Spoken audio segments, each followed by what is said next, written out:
ओम नमो भगवते वासुदेवाय। भागवत पुराण दशम स्कंद 10वां अध्याय। यमला अर्जुन का उद्धार। राजा परीक्षित ने पूछा, भगवन आप कृपया यह बतलाइए कि नलकुबर और मणिग्रीव को शाप क्यों मिला। उन्होंने ऐसा कौन सा निंदित कर्म किया था जिसके कारण परम शांत देवर्षि नारद जी को भी क्रोध आ गया। श्री सुखदेव जी ने कहा, परीक्षित, नलकुबर और मणिग्रीव ये दोनों एक तो धनाध्यक्ष कुबेर के लाडले लड़के थे और दूसरे इनकी गिनती हो गई रुद्र भगवान के अनुचरों में। इससे उनका घमंड बढ़ गया। एक दिन वे दोनों मंदाकिनी के तट पर कैलाश के रमणीय उपवन में वारुणी मदिरा पीकर मदोन्मत्त हो गए थे। नशे के कारण उनकी आंखें घूम रही थी। बहुत सी स्त्रियां उनके साथ गा बजा रही थी और वे पुष्पों से लदे हुए वन में उनके साथ विहार कर रहे थे। उस समय गंगा जी में पांत के पांत कमल खिले हुए थे। वे स्त्रियों के साथ जल के भीतर घुस गए और जैसे हाथियों का जोड़ा हथनियों के साथ जल क्रीड़ा कर रहा हो, वैसे ही वे उन युवतियों के साथ तरह तरह की क्रीड़ा करने लगे। परीक्षित, संयोगवश उधर से परम समर्थ देवर्षि नारद जी आ निकले। उन्होंने उन यक्ष युवकों को देखा और समझ लिया कि ये इस समय मत वाले हो रहे हैं। देवर्षि नारद को देखकर वस्त्रहीन अप्सराएं लजा गई। शाप के डर से उन्होंने तो अपने अपने कपड़े झटपट पहन लिए, परंतु इन यक्षों ने कपड़े नहीं पहने। जब देवर्षि नारद जी ने देखा कि ये देवताओं के पुत्र होकर श्रीमद से अंधे और मदिरा पान करके उन्मत्त हो रहे हैं, तब उन्होंने उन पर अनुग्रह करने के लिए शाप देते हुए ये कहा।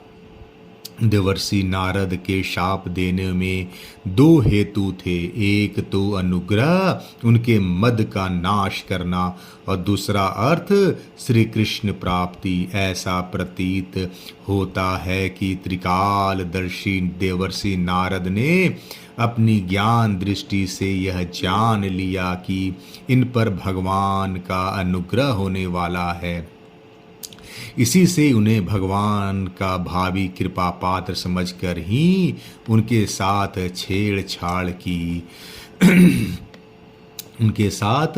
छेड़छाड़ की नारद जी ने कहा, जो लोग अपने प्रिय विषयों का सेवन करते हैं, उनकी बुद्धि का सबसे बढ़कर नष्ट करने वाला है श्रीमद धन संपत्ति का नशा। हिंसा आदि रजोगुनी कर्म और कुलीनता आदि का अभिमान भी उससे बढ़कर बुद्धि भ्रंशक नहीं है, क्योंकि श्रीमद के साथ साथ तो स्त्री, जुआ और मदिरा भी रहती है। ऐश्वर्य मद से अंधे होकर अपनी इंद्रियों के वश में रहने वाले क्रूर पुरुष अपने नाशवान शरीर को तो अजर अमर मान बैठते हैं और अपने ही जैसे शरीर वाले पशुओं की हत्या करते हैं। जिस शरीर को भूदेव, नरदेव, देव आदि नामों से पुकारते हैं, उसकी अंत में क्या गति होगी। उसमें कीड़े पड़ जाएंगे, पक्षी खाकर उसे विष्ठा बना देंगे, या वह जलकर राख का ढेर बन जाएगा। उसी शरीर के लिए प्राणियों से द्रोह करने में मनुष्य अपना कौन सा स्वार्थ समझता है। ऐसा करने से तो उसे नरक की ही प्राप्ति होगी। बतलाओ तो सही, यह शरीर किसकी संपत्ति है? अन्न देकर पालने वाले की है या गर्भाधारण कराने वाले पिता की। यह शरीर उसे 9 महीने में पेट में रखने वाली माता का है अथवा माता को भी पैदा करने वाले नाना का। जो बलवान पुरुष बलपूर्वक इससे काम करा लेता है उसका है अथवा दाम देकर खरीद लेने वाला का। चित्त का जिस धधकती आग में वह जल जाएगा उसका है, चिता की जिस धधकती आग में वह जल जाएगा उसका है, अथवा जो कुत्ते सियार इसको चीत चीत कर खा जाने की आशा लगाए बैठे हैं उनका। यह शरीर एक साधारण सी वस्तु है, प्रकृति से पैदा होता है और उसी में समा जाता है। ऐसी स्थिति में मूर्ख पशुओं के सिवा और ऐसा कौन बुद्धिमान है जो इसको अपना आत्मा मानकर दूसरों को कष्ट पहुंचाएगा, उनके प्राण लेगा। जो दुष्ट श्रीमद से अंधे हो रहे हैं उनकी आंखों में ज्योति डालने के लिए दरिद्रता ही सबसे बड़ा अंजन है, क्योंकि दरिद्र यह देख सकता है कि दूसरे प्राणी भी मेरे जैसे ही हैं। जिसके शरीर में एक बार कांटा गड़ जाता है वह नहीं चाहता कि किसी भी प्राणी को कांटा गड़ने की पीड़ा सहनी पड़े, क्योंकि उस पीड़ा और उसके द्वारा होने वाले विकारों से वह समझता है कि दूसरे को भी वैसी ही पीड़ा होती है। परंतु जिसे कभी कांटा गड़ा ही नहीं वह उसकी पीड़ा का अनुमान नहीं कर सकता। दरिद्र में घमंड और हेकड़ी नहीं होती, वह सब तरह के मदों से बचा रहता है, बल्कि दैववश उसे जो कष्ट उठाना पड़ता है वह उसके लिए एक बहुत बड़ी तपस्या भी है। जिसे प्रतिदिन भोजन के लिए अन्न जुटाना पड़ता है, भूख से जिसका शरीर दुबला पतला हो गया है, उस दरिद्र की इंद्रियां भी अधिक विषय नहीं भोगना चाहती, सूख जाती है। फिर वह अपने भोगों के लिए दूसरे प्राणियों को सताता नहीं, उनकी हिंसा नहीं करता। यद्यपि साधु पुरुष समदर्शी होते हैं फिर भी उनका समागम दरिद्रों के लिए सुलभ है, क्योंकि उसके भोग तो पहले से ही छुटे हुए हैं। अब संतों की संग से उसकी लालसा तृष्णा भी मिट जाती है और शीघ्र ही उनका अंतःकरण शुद्ध हो जाता है। धनी पुरुष में 3 दोष होते हैं, धन का अभिमान और धन की तृष्णा। दरिद्र पुरुष में पहले 2 नहीं होते, केवल तीसरा ही दोष रहता है। इसलिए सत्य पुरुषों की संग से धन की तृष्णा मिट जाने पर धनियों की अपेक्षा उसका शीघ्र कल्याण हो जाता है। जिन महात्माओं के चित्त में सबके लिए समता है, जो केवल भगवान के चरणारविंदों का मकरंद रस पीने के लिए सदा उत्सुक रहते हैं, उन्हें दुर्गुणों के खजाने अथवा दुराचारियों की जीविका चलाने वाले और धन के मद से मत वाले दुष्टों की क्या आवश्यकता है। वे तो उनकी उपेक्षा के ही पात्र हैं। धन स्वयं एक दोष है। 7वें स्कंद में कहा है कि जितने में पेट भर जाए उससे अधिक को अपना मानने वाला चोर है और दंड का पात्र है। सस्तेनो दंड महर्ति भगवान भी कहते हैं, जिस पर मैं अनुग्रह करता हूँ उसका धन छीन लेता हूँ। इसी से सत्य पुरुष प्रायः धनियों की उपेक्षा करते हैं। ये दोनों यक्ष वारुणी मदिरा का पान करके मत वाले और श्रीमद से अंधे हो रहे हैं। अपनी इंद्रियों के अधीन रहने वाले इन स्त्री लंपट यक्षों का अज्ञान जनित मद में मद में मैं चूर चूर कर दूंगा। देखो तो सही कितना अनर्थ है कि ये लोकपाल कुबेर के पुत्र होने पर भी मदोन्मत्त होकर अचेत हो रहे हैं, और इनको इस बात का भी पता नहीं है कि हम बिल्कुल नंग धड़ंग हैं। इसलिए ये दोनों अब वृक्ष योनियों में जाने के योग्य हैं। ऐसा होने से इन्हें फिर इस प्रकार का अभिमान न होगा। वृक्ष योनि में जाने पर भी मेरी कृपा से इन्हें भगवान की स्मृति बनी रहेगी, और मेरे अनुग्रह से देवताओं के 100 वर्ष बीतने पर इन्हें भगवान श्री कृष्ण का सानिध्य प्राप्त होगा, और फिर भगवान के चरणों में परम प्रेम प्राप्त करके ये अपने लोक में चले जाएंगे। श्री सुखदेव जी कहते हैं, देवर्षि नारद इस प्रकार कहकर भगवान नर नारायण के आश्रम पर चले गए।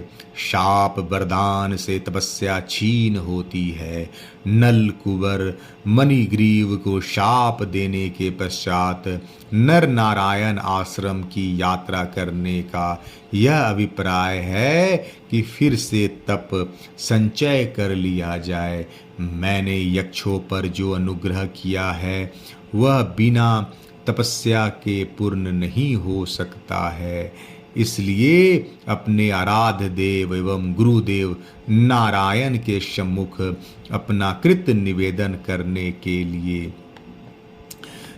के लिए नल कुंवर और मणिग्रीव ये दोनों एक ही साथ अर्जुन वृक्ष होकर यमलार्जुन नाम से प्रसिद्ध हुए।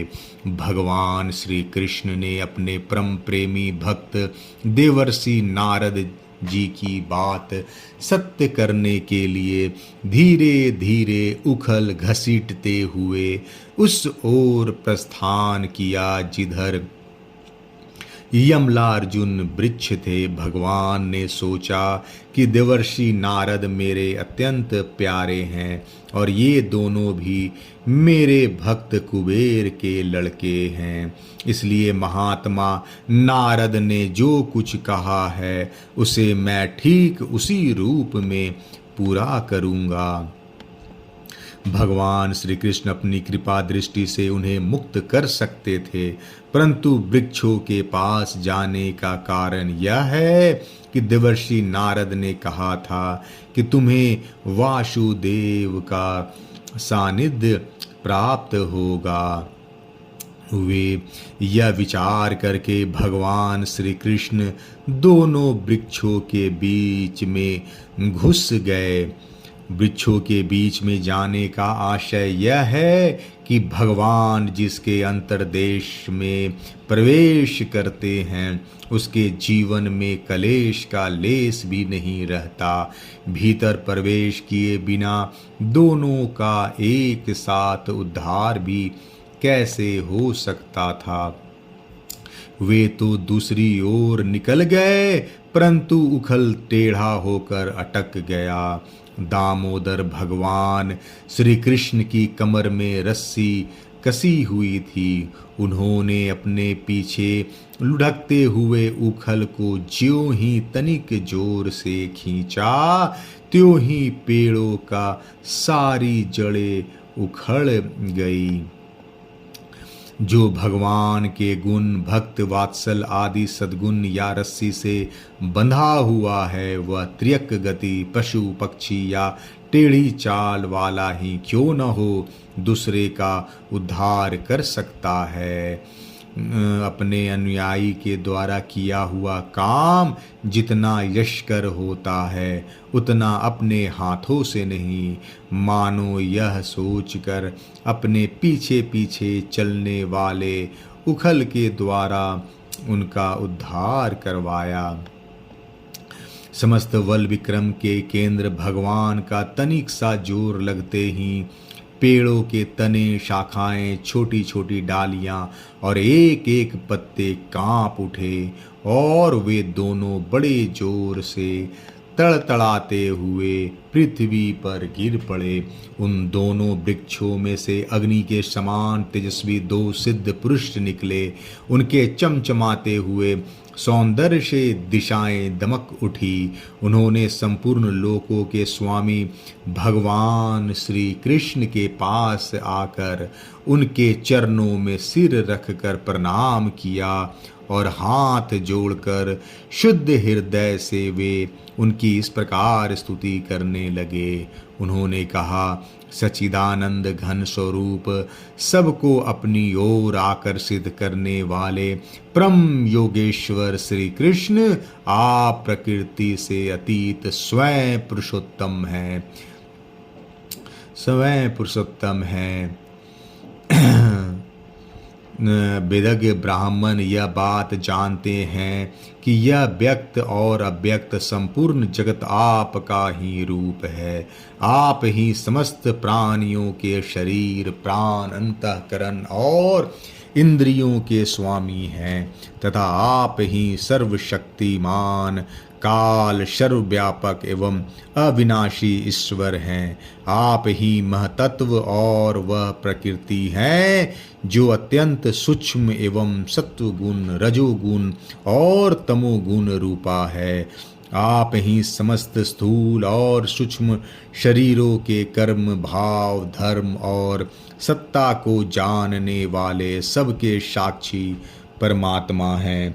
वृत्तियों से ग्रहण किए जाने वाले प्रकृति के गुणों और विकारों के द्वारा आप पकड़ में नहीं आ सकते।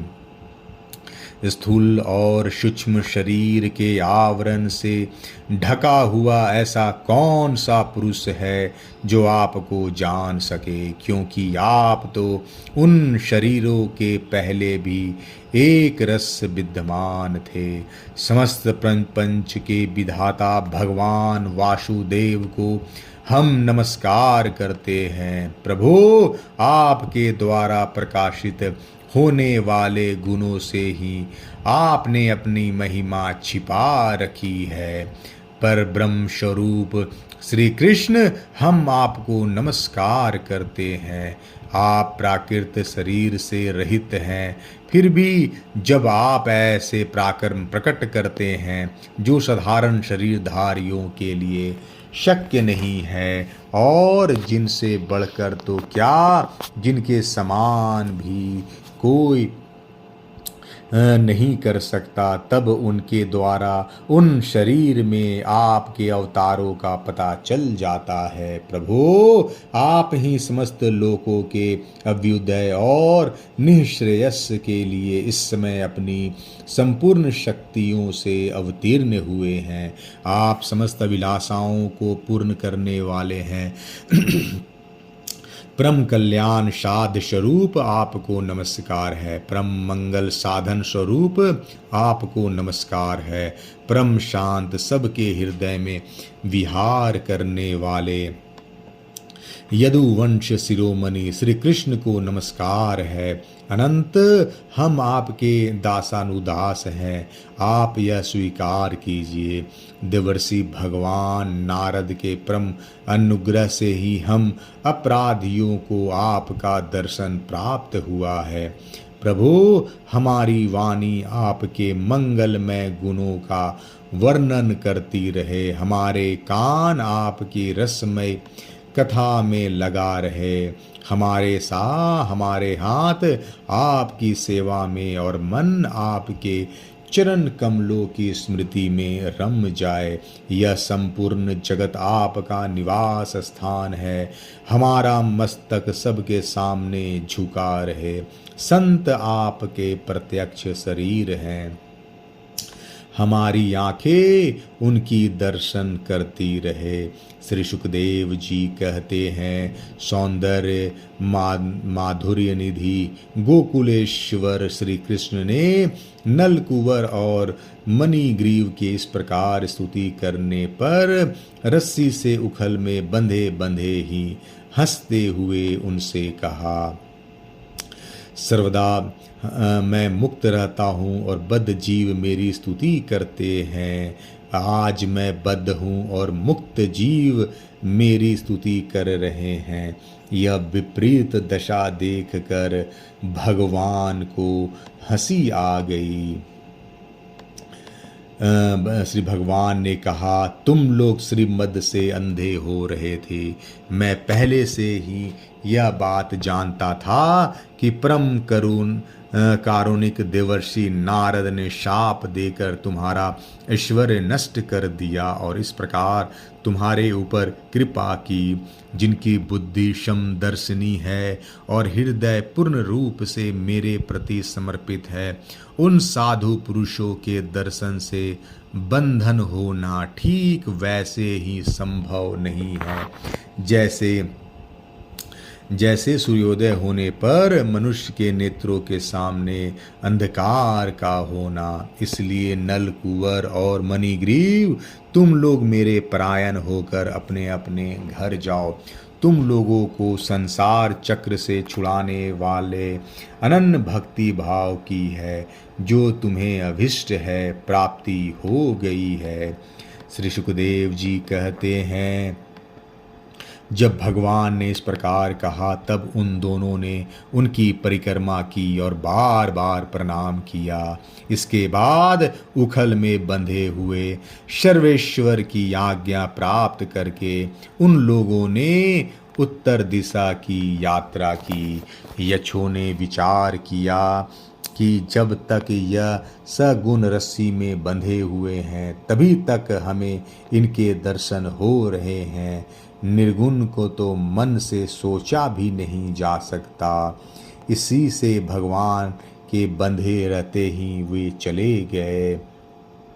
उखल, तुम्हारा कल्याण हो। तुम सदा श्री कृष्ण के गुणों से बंधे रहो।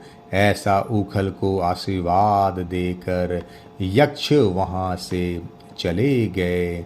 10वां अध्याय समाप्त। जय श्री कृष्णा।